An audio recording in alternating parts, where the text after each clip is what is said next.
Samsung TVs nowadays, or I will call common issues. Because I have a lot of customers and done for this problem.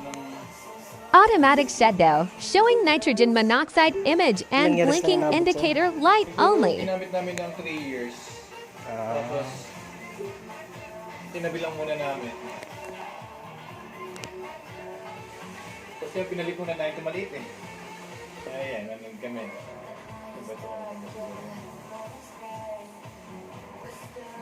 Ngayon niya lang ulit tinesting?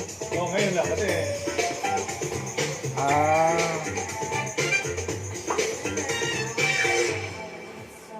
Atin na naman tayo sa uli siyempre ng heritage. Here is the model number. Samsung. Again, we succeed for this home service. Puro lang Samsung eh. Ito lagi ko lang. And we encountered another problem, a lot of heat at the main processor of his mainboard. So I decided to apply more heat sink to prevent the damage or overheat.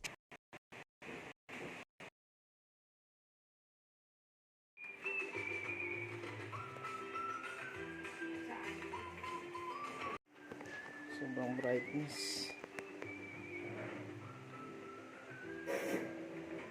Again, another sharing is caring. We decided to adjust at the exact brightness and backlight settings 403. to prevent the early damage. This is what we've done every time we succeed in your TVs. Apa yun? 0927-403-0077. Oo po. Ano ang parang rin? Maloto S nakalagay niya sa Maloto. Ano S? Wala, S lang. Ano dito mo? Maloto. Tapos Salpredo. Awan ko ba dyan sa Gcash? Galing kasi sa bangko pa namin, diretso ko na sa Gcash. Ay, nakaday na. Iwasan para sa dynamic. Naka 42 eh. Hanggat kaya. 42 kanina. So 42 parang nasa 80% na rin yun. Okay pa naman, malinaw. Malinaw pa naman eh. Sobra na. Mga 23, pwede na to. Backlight o kalahati lang, pwede na yan. Okay, babaan pa, okay lang naman. Brightness negative. Na lang tayo isa. Contrast naman yan kahit sagad.